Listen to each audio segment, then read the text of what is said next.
age, for example, at 60 or at 65, you will receive 70%, 60%, 50%, 40%, whatever is the number, of your last wage. So that's why it is called a defined benefit. The government defines a benefit that will be paid. It's a promise of the government. Now, how does the government generally finance such a promise? Well, charging a tax to workers, sometimes also to employers.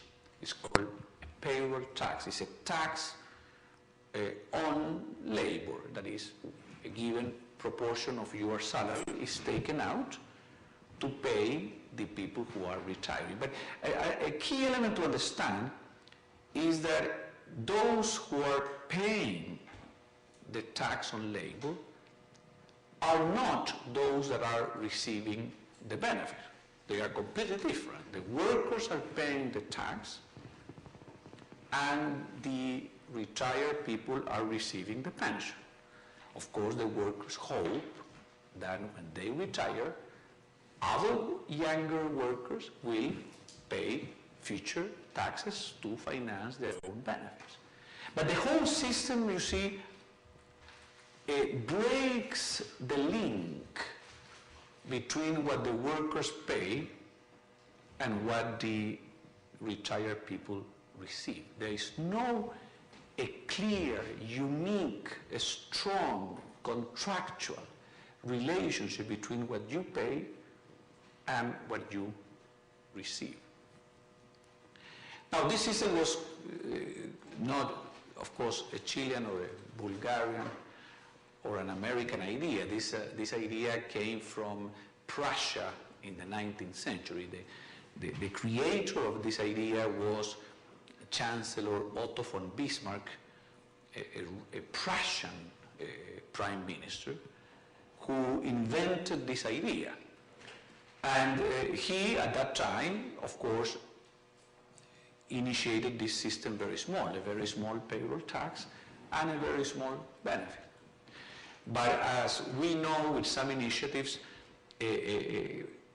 government programs begin to grow, and nowadays, in almost every country of the world, the pension expenditures of the government are the largest government program. For example, in the United States, the government expends $700 billion in state pensions. That is, it has always been something more than the whole defense expenditure of the United States. So it's a huge government program, and the same thing happens in France, in Germany, in Italy, in Spain, etc. That is, pensions are the biggest government program.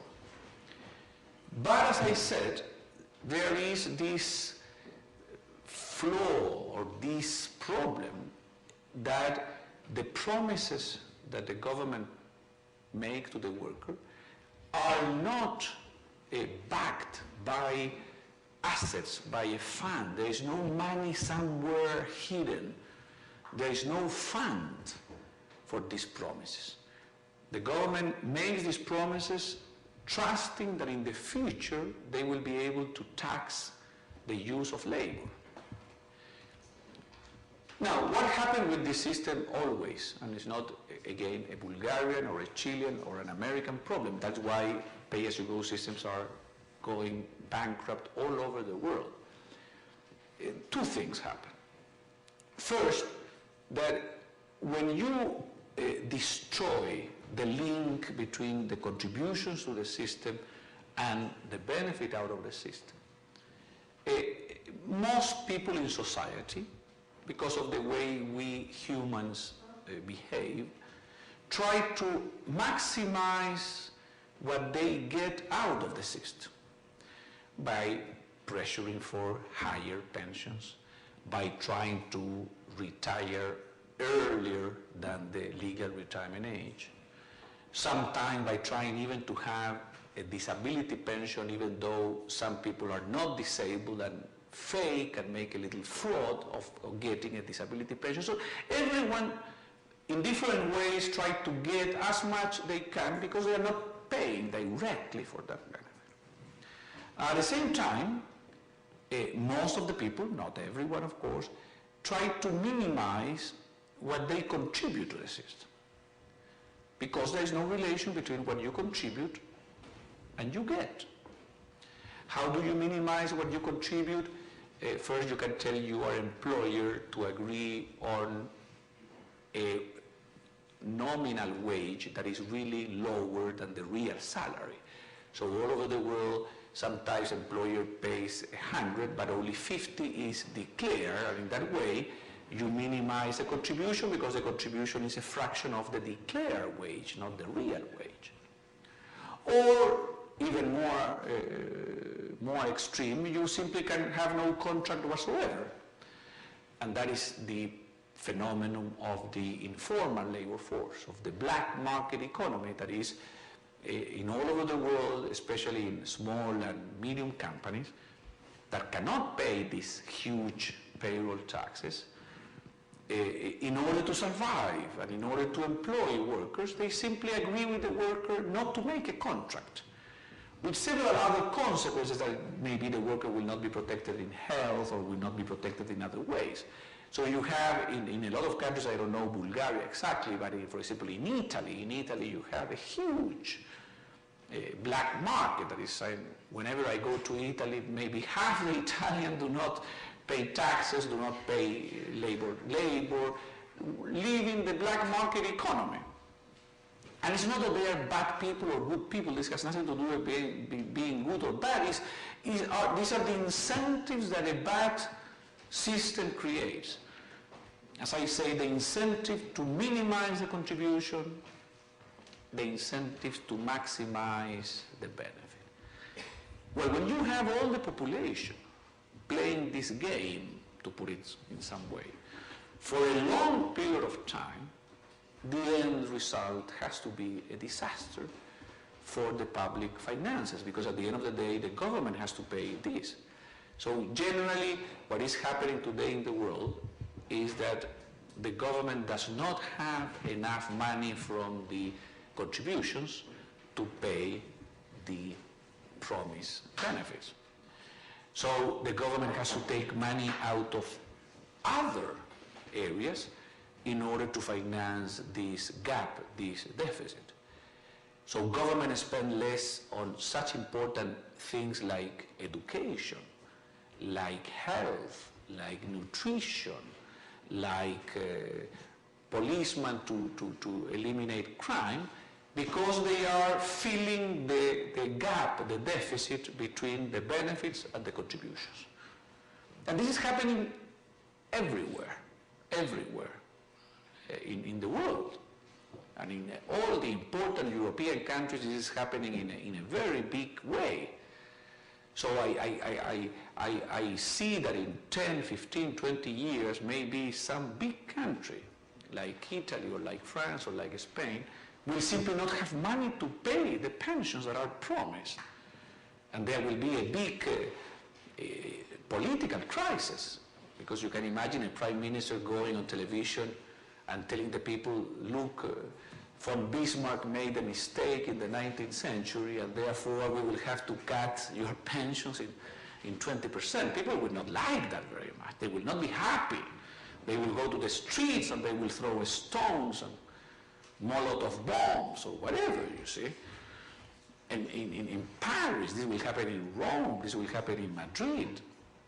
So a huge crisis is coming because of the way Bismarck structured a defined benefit pay-as-you-go system.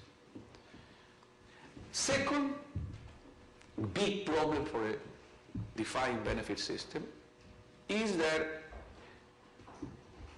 when Bismarck began this system, there were enormous amount of workers for each person who was retiring.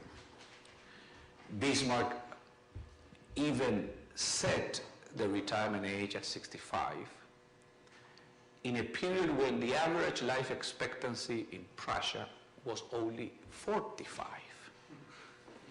So he knew that almost nobody will reach 65 because they will go to meet their creator much before 65. But he made the promise and got the votes. So in that sense, he was the perfect politician, you see, promising everybody benefit, but really an illusion because most people will not reach 65. So he did this for political purposes, very clear in his memoirs, that he wanted to win elections, and therefore he promised this benefit at 65 that nobody will receive, and there were a lot of young Germans willing to work and to pay the little tax. So at the Bismarck time, no problem whatsoever. But a lot of politicians do things in the short run without envisioning what will happen in 10, 20, 50, 100 years. And what has happened, as you know very well, is a big demographic change by which, in the first place, fertility rates have gone down, especially in Europe, where people are not having enough children or to increase the labor force, that is, the workers who pay this payroll tax. And on the other hand, people are living much longer lives. The advances of nutrition, of health, of medicine mean that today the life expectancy in most countries is 75, 80, 85. Not in Russia. In Russia it is almost 60 or 65 because they are heavy smokers. So they smoke so much and that they die very early. And I don't know Bulgaria, how much is the life expectancy. I know you are heavy smokers also, but you also train, you look healthy. So, but in Russia at least they have a big crisis because the life expectancy is very low. So in that sense, smoking is very good for the pension system of Russia, you see. But not in a good way, but in the sense that everyone dies very young. So if tomorrow Russia were to have a non-smoking campaign, they may have a huge pension problem. So probably they cannot have a non-smoking campaign in Russia. But anyway, the life expectancy there is increasing. People are having less children. So each time there are less workers for each retiree. And that makes it much more difficult to finance the system. Because one thing is to have 30 workers for one retiree than to have eventually one worker for each retiree. When the situation arrives where there is one worker for each retiree, and if we assume that both have the same level of income or want to have the same level of income, it means that every worker will become a slave, having to pay half its wage to finance a retiree. I remember there was recently a German journalist who was joking with this because Germany is today something like 2.5 to each retiree, but is moving toward one worker to one retiree in 2050, for example. So this journalist said, well, maybe in 2050, the German parliament can pass a law, eliminate the Social Security Administration and a lot of jobs and a lot of bureaucrats, and simply say that every German worker is half a slave to every German retiree, and every month should go and give him directly 0.5% of the wage. So the worker at the end of the month is paid 1,000 euros, and he goes the next day and hands someone else 500 euros. That is similar to slavery. You see, you have to finance the poor old person who may be someone related to your family or not at all. That is the problem then with this pay-as-you-go system. You see, it's a very serious problem. It's a structural problem. It's not a problem that can be solved by a government of the left or the right or by a politician who is more nice or who is less nice. This is not a problem, you see, that can be solved in that way. This is a structural problem with these two extraordinary serious flaws. The first one, that it generates a deficit by definition, sooner or later, because everyone maximizes the benefits, minimize the contribution. And second, that human behavior is aggravated strongly by the fact that people are having less children and at the same time are living longer lives. That is demographics, and basically public policy cannot change demographic. So my prediction, and I have been saying this for the last 30 years, and I have been right up to now, is that every state pay-as-you-go system of the world will go bankrupt someday. Now, some of them have already gone bankrupt, like in Argentina, for example, in several Latin American countries, they are already bankrupt, and the president have had to reduce the pensions of the people. And in some cases, there was one Argentinian president who had to do that, regrettably. President de la Rua was called, a very nice gentleman, a grandfather, you see, who arrived to power saying he was a very good man, but he looked at the number, and even a good man cannot create money, regrettably. So he had to announce a reduction of all pensions in Argentina, if I remember well, something like 15%. And a week later, he had to abandon the presidential palace, fired by the people in the street. So he abandoned it, but not by a car. He had to flew in helicopter out, you see, because he could not simply go in the streets, because there were 300,000 people in the streets willing to kill him, even though he was not guilty. But he was the president. So some president of France, can marry Carla Bruni, but some other president of France will be less lucky and will have to announce to the French that their pension will be reduced in 10, 20, 30%. And that president may have to go out in an helicopter or whatever from the Palais de l'Élysée. Now, so that is I want you to understand the problem, because the big picture is necessary to understand the solution. You see, the pay-as-you-go problem has these two problems. So what I discovered 30 years ago was that given that there was this problem, the only solution was to make what is called a paradigm change. That is, not only to change the retirement age a little, because of course you can increase the retirement age, I understand Bulgaria is doing it, and then you can prolong the agony of the pay-as-you-go system. Or you can increase the payroll tax, and then you have a little more money, and you can eliminate some fraud in disabilities, and then you have a little more money. Yes, there are many, many ways of prolonging the agony of a sick man and of a sick system. But regrettably, that is not a long-term solution.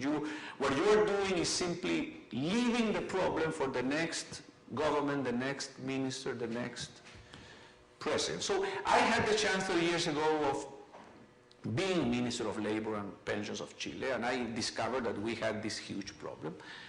I could also have done some cosmetic changes. You see, with cosmetics you can change things a little, you can prolong the agony of a system, but it will be highly irresponsible to do that, because you are not doing what is correct, but you are simply doing what is easy.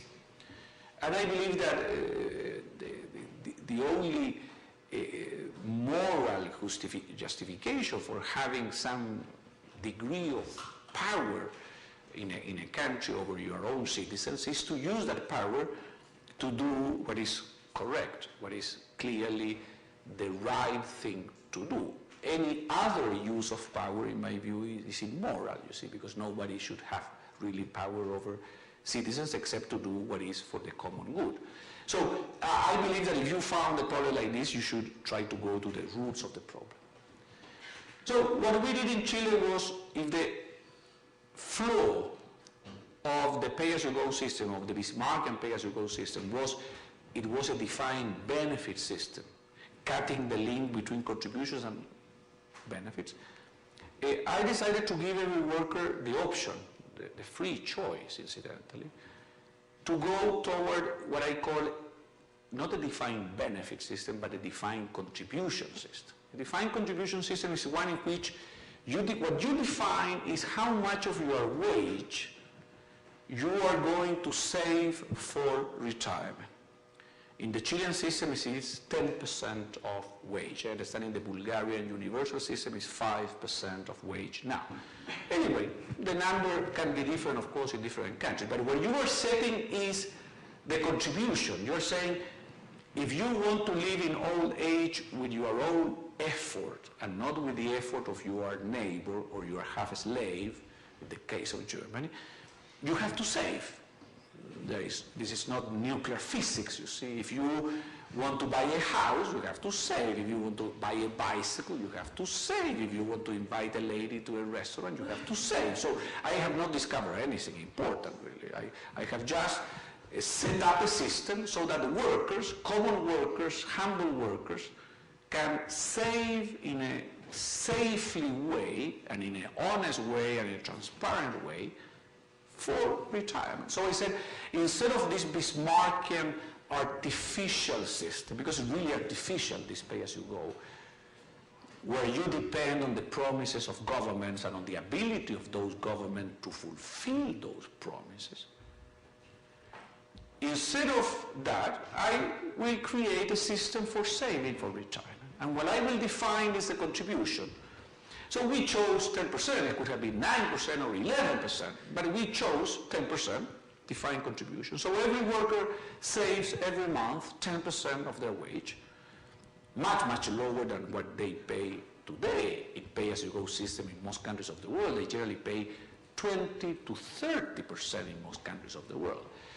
So I proved that with only 10% of the wage, if you begin saving, of course, in your young age, at 21, 22, 23, when you begin working, and you save 10% every month until 65, you will accumulate so much money in your account because you will add 10% of your wage for 45 years or 40 years. So as long as you don't lose the money, even if you have a small rate of return, I remember that when we did the initial calculations in Chile, we used a 4% rate of return. Even with a 4% rate of return, if you save for 45 years or 40 years, you will accumulate a lot of money at 65. So every worker at 65 will have a huge retirement fund that will be his own property. And at that moment, then, the worker doesn't have to look at the government and see whether there is a budget surplus or a budget deficit, whether the party in power is a good party in power or a bad party in power. No, this is called security in retirement. You cannot be secure when you have to look at the political process to give them a benefit. That is very insecure, really. I wouldn't like my retirement to be defined by politicians, even though they are nice people, whatever. Generally they are not, but anyway, even if they are nice, why my retirement should be defined by the political system? I prefer to have my retirement based on my own saving during my working life. After all, I am paying anyway that money every month. And therefore, at 65, the worker can transform that capital into what is called an annuity or a pension for life. And that is done in an insurance company. Insurance companies have been for 10 centuries doing this for the rich people. The rich people have always accumulated money and buy life insurance. So this is no news to the 1% richest people of every country. But never the common worker has had the opportunity of accumulating money and buying at 65 a life insurance with their own money. So basically this is an extension to all the workers of a country of the possibility to save, to accumulate financial capital, to have ownership of financial capital that workers in history have never had, and to retire with dignity with their own money. Now, of course, we know that some people may not save for 45 years, or some people may be unemployed. Therefore, we define what we call a safety net. So the very poor, or the poor, are totally guaranteed that the government, with general tax revenues, not with a pay-as-you-go system, we abolish the pay-as-you-go system. We bury Bismarck, you see, deep, deep down into the earth, because he did very bad things also in other fronts, incidentally. But anyway, we eliminated the Bismarckian system, and we created the system of personal retirement accounts with a safety net. And the safety net is defined by the political process according to the level of taxes of the country. For example, we in Chile, the only change that the government has done now important is that it has raised the safety net because the country today has a budget surplus. We produce copper, the copper price is very high, so the country is in a very good fiscal situation. So by unanimous vote of the Chilean Congress, we have increased somewhat the safety net, and everyone agrees that if you can increase the safety net, you increase it. But that applies only to 10, 15, 20%, 25, whatever you define in a country of the population that are at the poorest level. But above the safety net, you can save whatever you want to have a good retirement. Because this is interesting, the pay-as-you-go system, the Bismarckian system, everyone had to save exactly the same, well, not to save, to contribute exactly the same, got a pension exactly the same in terms of the wage at exactly the same age. That is, in a pay-as-you-go system, everyone is treated in a uniform way. You have to be treated uniformly, because otherwise, how would you begin to distinguish? Now, of course, some people get privileges, but the theory of the pay-as-you-go system is that it is a one-size-fits-all system. It's like everyone has to dress in the same way or have a pension the same way. Well, in a system of personal accounts, we recognize that people are different, that some people, for example, would like to work forever. I believe that maybe in another 20 years I will visit Bulgaria again and will have exactly my message, you see, and I will be preaching personal accounts in another 30 years, you see. So I will not retire. Something that my children are very happy because they will inherit a big amount of money. If I don't retire, I don't use my money, so my children inherit the money. So they are very happy, and they always tell me, keep working, father, you're doing a good job. Don't retire, because they hope that they will receive all my savings. But anyway, some other people like to retire at 55. See, some people are not happy with the profession they have chosen. Or some people have a lot of grandchildren, and raising grandchildren is a wonderful thing. Or some people decide at some moment in their life that they want to write poetry and publish poetry. Generally, it's very bad poetry, but anyway, everyone has the right to write even bad poetry and publish themselves 20 books and give it to all the family, you see. It's your own right. So you may retire 55 and write bad poetry, okay. But in a pay-as-you-go system, you cannot do it, because everyone has to retire theoretically, at least at the same age. In a system of personal account, we allow workers to save a little more than the 10%, up to 20% in the case of Chile. It can be different, but in Chile, we allow, that is 10% you have to save, but you can save another 10%, all of it tax-free, that is deductible from income tax, so that we help people to save for retirement.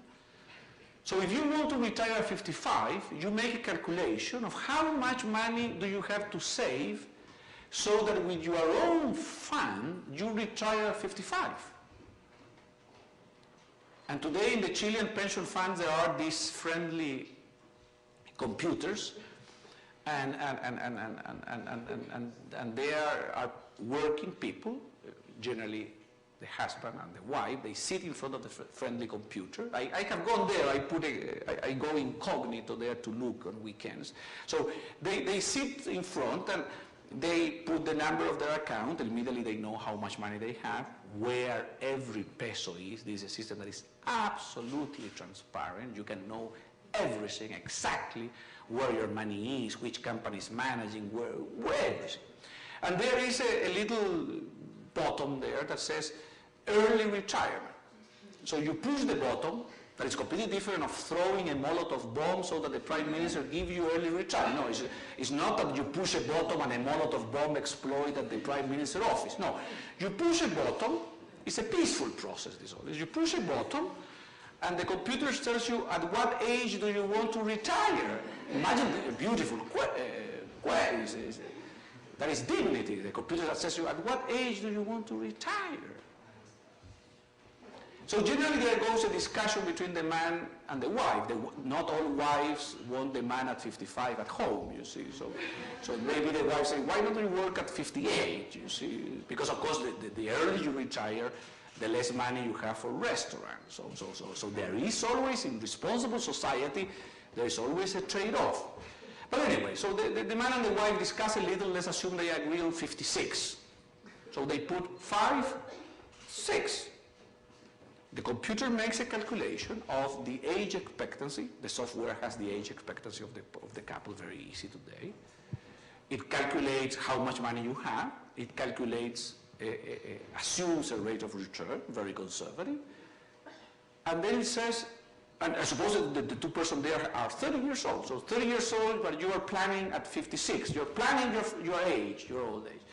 So the computer says, okay, if you want to retire at 56 and you are 30 today and you have this, well, you have to save, for example, 14.2% of your wage. And they can say, and what if we want to retire at 54? Well, in that case, you have to save 16.7%. Whatever. They take a decision, a free decision, and to me this is freedom, this is dignity, because to choose a retirement age is much more important than to choose which car do you buy, you see. So today you can choose a lot of cars and a lot of toothpaste, but you cannot choose a retirement age. Not even in America, you see. America believes it's a free country, so the American can choose 200 toothpaste brands, but they cannot choose when they retire. That is told by the US Congress. 535 persons decide how 300 million people retire. To me, that is not freedom. To me, it's much more important to decide the age of retirement than the brand of the consumer goods. It's a false freedom. It's also a freedom, the toothpaste, but not a much freedom. But so here so in the Chilean system, you can decide the age of retirement within limits. Of course, you have to have a pension higher than a certain fraction of your last wages. You cannot retire with 10 euros because then you will be starving in the street. You have to have a minimum. There are a lot of details here. But the essence is that the system gives you a lot of freedom, a lot of choice. So it is a defined contribution system. And I believe you see that philosophically a system like this is the system of the future, because it is a system that goes with natural law, if you want. Because if you want to go further and make almost a philosophical point, life itself is not a defined benefit event. You see, God didn't put us in life and said, you will necessarily be happy, you will necessarily be successful, you will... No. Nobody defines the results of our life. Life is ultimately a defined contribution event. That is, what you define is how much effort, how much honesty, how much study, how much character, how much prayers, if you are a Christian, how much you put into life. And the result depends on these contributions, or how much your parents also put. Of course, parents are important, but it's a defined contribution event. Life is not a defined benefit event. Life is a defined contribution event. So Bismarck, by creating a defined benefit pension system, went almost against common sense, against human nature. He tried to play little God and tell all Prussians, I will give you a pension at 65. Mr. Bismarck doesn't have the power to say that. Nor Mr. Bush or Mr. Obama. Nobody has the power, or Mr. Sarkozy, to say at 65 I will give this amount of money. From where? See, government do not have that power. Now, some politicians believe they have it because they say, well, but we can tax the workers. Wait a second. First of all, people can go away from your country, and I understand some Bulgarians have decided to go away, some Chileans also decided. So if the politician tax you too much, or treat you not well, you say goodbye, in a free society at least. In a free society, you have the right to go. So politicians don't know whether they will be able to tax the future workers. If a French president tomorrow decides that he will tax the young Frenchmen at 70% of their wages, a lot of young Frenchmen will say, adieu, goodbye. Well, a lot of them are going to London. You see, in London there is a huge French community of people who simply do not want to be taxed at French taxation levels. There was recently a famous actress, Laetitia Casta, that was the face of France, and the face of France decided to live in London because her income was taxed at 70 or 60%. So this lady, Laetitia Casta, lives in London, you see. Well, Ingmar Bergman, the great Swedish filmmaker, also decided to leave Sweden because of taxes. So people have mobility, you see, especially the highest educated people. So politicians should be careful. You see, they will not be able to tax the professionals and the more educated people, because if they tax them too much, that people leave. So they will end up taxing the common worker. So they cannot tax whatever they want. Second, they cannot increase the debt, because some other governments say, well, but I can always have debt. Well, we see what is happening in the world now, when banks or tomorrow government, what is happening today in Wall Street will happen tomorrow to governments, exactly the same.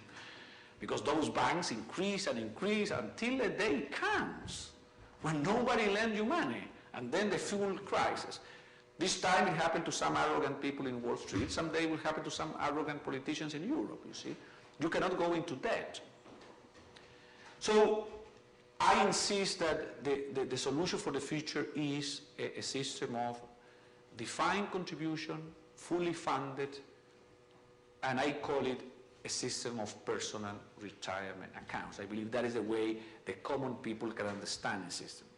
I know some economists call it the second pillar. I don't like this talk of pillars. I talk about pillars when I go to Greece and I look at the Greek temple and I discuss the pillars of a Greek temple. But if you talk to a taxi driver and begin talking about the second pillar, the taxi driver will believe you are crazy, you see, or you are going to Greece, you see. But you cannot explain a second pillar to a taxi driver. No, you should talk to him whether he has an account, a saving account for old age, and the guy will understand, not the second pillar. So economists generally talk a language so complicated that people don't understand them. I am an economist, incidentally, but I try to speak when I promote public policy in the language of the people. Otherwise, you simply cannot get the support of the people, and then you cannot change the world.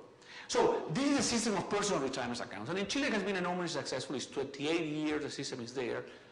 Nobody has ever stolen 1 peso of the system, because even though the system is managed by private companies competing among themselves to give the better service, of course we created a very important regulatory agency, completely from nothing. That is, in order for that agency to be not corrupted, to be honest. A lot of young people are in the agency, new people came to the agency. It's called the Superintendency of Pension Funds, and I created that. So I am in favor of the free market, but I am not a fool, you see. I know that the free market, you have to look a little. Otherwise, things happen. So we created a free market, but we have a regulatory agency that, under the law, of course, supervise the system. So in 28 years, we have never had any case of problem. Otherwise, I would not have been invited by the Institute for Market Economics, you see. So I can travel the world precisely because the system in Chile is very successful and very safe. It is well designed, and the system has been working very well. It has had a very high rate of return. 95% of Chilean workers have chosen the system of personal accounts. I explained the system in television for a long period before the law was enacted. I went myself on television, explaining in simple language to the workers whether they wanted to have the old system or whether they prefer to have an account and save for retirement and have all these options and all this freedom and all this dignity of financing your own life with your own effort. And I am very glad of the fact that 95% of the workers, therefore, socialist workers, rightist workers, conservative, communists, whatever, see, they left their ideologies in the house and they decided to have a personal account. Because they know that with a personal account, nobody can steal, nobody can touch their money. This is their own property. The only important thing is that money has to be invested in the most safe way. And 28 years ago, we decided to put into the law that the money cannot be invested in a speculative instrument that give you a high rate of, extremely high rate of return. For example, no Chilean money has been in these New York banks or invested in what are called derivatives or subprime mortgage. Of course not. We define low risk investment, and you have to have your portfolio extremely diversified. You cannot have more than, I don't remember the number today, but 1% of your whole portfolio in one investment. So at the very least you have 100. And probably you have much, much less than 1%, so each worker may have 400 investments, 400 different bonds and mortgages and stocks in certain very low risk proportions. So even if one company were to go down, because of course some event would happen, you still have all the other investments. And that is it. Again, common sense principle. I call it, don't put all your eggs in one basket. You see, that's why I cannot understand this Wall Street crisis where some supposedly very intelligent people put all the eggs in one basket. They all invested. There is this man of American International Group, Mr. Hank Greenberg, I met him, who had all his stocks in AAG. And he was valued, I don't know, $3 billion, and today he's valued only $3 million. Now, $3 million is okay, but he was $3 billion. But he had all his money in one stock, his own company. Well, that is very risky. You don't need to be an economist for that. See, any common sense mother will tell you that. Any common sense mother will tell their children, don't put the eggs in the same basket. So that concept of life and of financial life is embedded in the pension reform in Chile. So even though, of course, these crises mean a lower or a higher return, because there are always oscillations and cycles in the market. You see, the Austrian economists long time ago described the business cycles. And of course, there are cycles, but there is not a possibility that you will lose all your money. Not at all. It's impossible. The pension funds cannot go bankrupt because they are, as I said, incredibly diversified. Unless there is a nuclear war, you see, but in that case you don't need a pension, you see, so, because so this is the essence. Now, I could explain you a lot of things. The good thing is that the Institute for Market Economics has produced a little of my pamphlet. I have a book explaining all this, so if there is a professor here of economics or a journalist, whatever, you can read my books. I have a website, it's called pensionreform.org. Can I write here? Can you write it, baby, in www, that is it, pension reform, together, reform, yes, .org. Okay, this is a website where there is a lot of information on Chile and on a lot of other countries that have followed Chile. Now, if you want to read a short version, the institute has been very nice to produce this. I have this in many, many languages. Some people have called it, in joke, the Pinera Red Book, not to be confused with Mao Red Book. It's the opposite of Mao Red Book. But I believe that red is a beautiful color, so why give red to certain group, you see? So I decided that it should be red, first of all, because red is a beautiful color. It can also be the color of freedom and prosperity. And second, I made it very small because when I meet presidents and prime ministers and politicians, they don't have time, or they don't know how to read a book nowadays. So, but they can know how to read this. So I give them to this and I said, put it here, and maybe in the taxi, in the airplane with the chauffeur, you see they have chauffeurs paid by all of you. So they, in that moment, they can read a little thing like this, and it is 25 pages. So here really is the essence. And it's not for you to learn about Chile, because it's just because if you read this, you will understand also the debate in Bulgaria. That is not exactly the same, but the principles, the concepts are universal. So reading this, you understand the debate in Bulgaria, and I understand that this debate will be very important for your lives. See, if Bulgaria does a good pension reform in the future, or how it moves the pension issue, it will affect the whole economy and the whole society.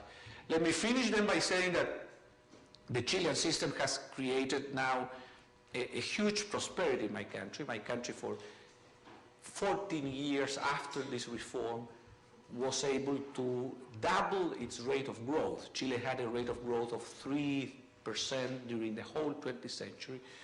And regrettably, with the 3% rate of growth, if your population grows at 2% as it was, your income per capita grows at 1%. So the tragedy of Chile in the 20th century was that you had political parties of the right, the center, the left in government. We had all the experiments, but all their experiments ultimately did not change the rate of growth of 3%. That meant a 1% income per capita. And when income per capita of a country grows at a 1%, simply you cannot solve the problems of poverty, of social mobility, of health, of education. So you may have the better intention, you may quote philosophers, priests, revolutionary, whatever, but with a 1% income per capita growth, you cannot solve the problems of poverty, period. So I was convinced of that. So how I explained this system to the government and to the country is, with this system you are creating all these savings and investment. All this saving and investment will help the economy grow. And I forecasted that we could have 7% growth. And that happened. For 15 years, Chile had a growth of 7%. Since at the same time population went from 2% growth to 1.5, it meant that for all that period, Chile had an income per capita growth of 5.5% a year. So our income per capita has been multiplied by 3 since this process began in Chile. And today, we were discussing with some economists, we have an income per capita at appropriate exchange rate, there's a technicality there, but an income per capita of around $15,000. 15. That means that Chile today is the richest country in income per capita of Latin America. You see, and this is very special because you may not know, but Chile, if you look a map, Chile is a country like this, you see. It's a long and narrow country, so it's very unusual that long and narrow countries get rich, you see. Because we have all to walk like this, you see, in the streets. It's a very, but anyway, this long and narrow country, you see, here we have over here a huge country that is called Argentina. Argentina at the beginning of the 20th century was one of the 3-4 richest countries in the world, with the US, Canada, Australia. So Argentina was 3-4 in the world, and Chile was number 90, 100, I don't know. Today, Chile is richer in per capita term than Argentina. Even though Argentina has everything, has oil and gas, has wonderful agricultural condition, forest condition. No, Argentina is was blessed by God until they forgot God and God forgot them, you see, so they are going down. And Chile today is richest than Argentina. So a country with no natural resource where people have to walk like this in the streets, you see, but still ideas have consequences, you see. So, and a country with a good pension system explained in a little red book can produce growth and savings and investment and incentive to workers, that instead of going to the street to get an early pension or to make a fraud and have a disability pension, workers now in Chile have the incentive to work longer. The longer you work, the higher your benefit. They have an incentive to save more. The more you save, the higher your benefit. They have incentive to look at the government very closely, because the better the government manages the economy, that is reflected in the bond prices, in the stock prices, in the inflation rate, and the more your benefit. So we have basically put the incentives of the workers in line with the incentives of the country, ultimately eliminating to a great extent class warfare. You see, the idea that the size of the economy is fixed, and therefore one group has to fight another group and has to hate another group and has to eventually produce violence against another group in order to redistribute a fixed pie in a different way. No, we have an expanding pie, expanding at 7% a year. So when you have an expanding economy and you have the incentives in line, the whole society is a better society. It's a more free society, it's a more peaceful society, and it's a more prosperous society. So that is the basic history that I have come to tell you. Thank you for your attention, and I am, of course, open to any sort of questions that you may want to put on me. Thank you very much.